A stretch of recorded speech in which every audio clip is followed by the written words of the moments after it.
Informés, mesdames et messieurs, bonjour et bienvenue dans ce bulletin d'information.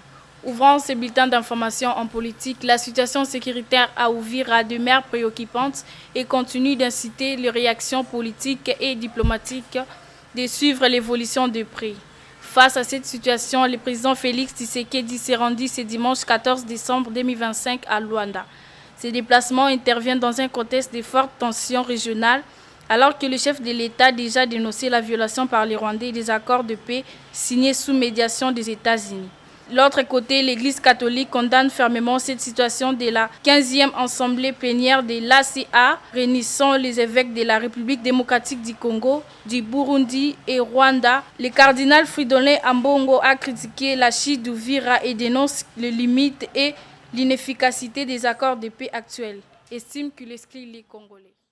Toujours en politique, lors de son échange avec les jeunes, ce samedi 13 décembre 2025, le président Félix Antoine Tshisekedi a axé son message sur la responsabilisation, la patience et l'engagement citoyen en exhortant la jeunesse à prendre part active dans la construction de l'avenir du pays. Point clé du message présidentiel, l'invitation à croire l'avenir, à ne pas céder au découragement malgré les difficultés. Mise en avant de la formation du travail et l'entrepreneuriat comme pilier de l'autonomie des jeunes. Appel au respect des institutions, à la préservation du pays et au rejet de toute forme de violence. Autre chapitre à présent en société, ce lundi 15 décembre 2025 à Kinshasa, certains habitants incitent d'entamer une nouvelle semaine de travail, suite à l'appel à une marche pacifique de la coalition de la gauche de Jean-Marc Kaboun qui a mobilisé pour une journée ville morte.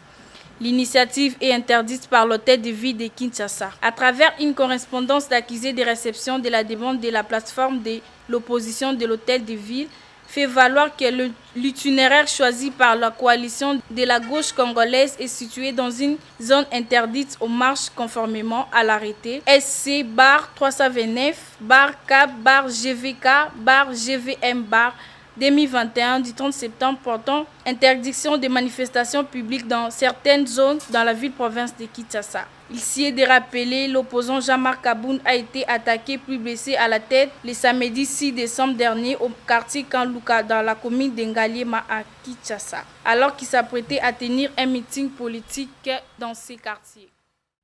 Pour boucler ce bulletin, parlons sport.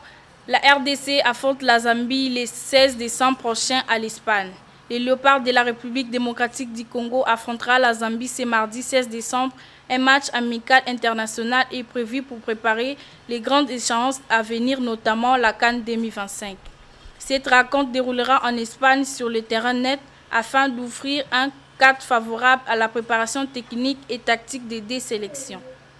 Cette confrontation aux Léopards de tester leur cohésion, d'évaluer de nouveaux joueurs et de renforcer leur stratégie face à une équipe zambienne en pleine progression. Un rendez-vous important à l'approche des compétitions officielles. Nous voilà à la fin de ce bulletin. Mesdames et messieurs, merci de nous avoir suivis.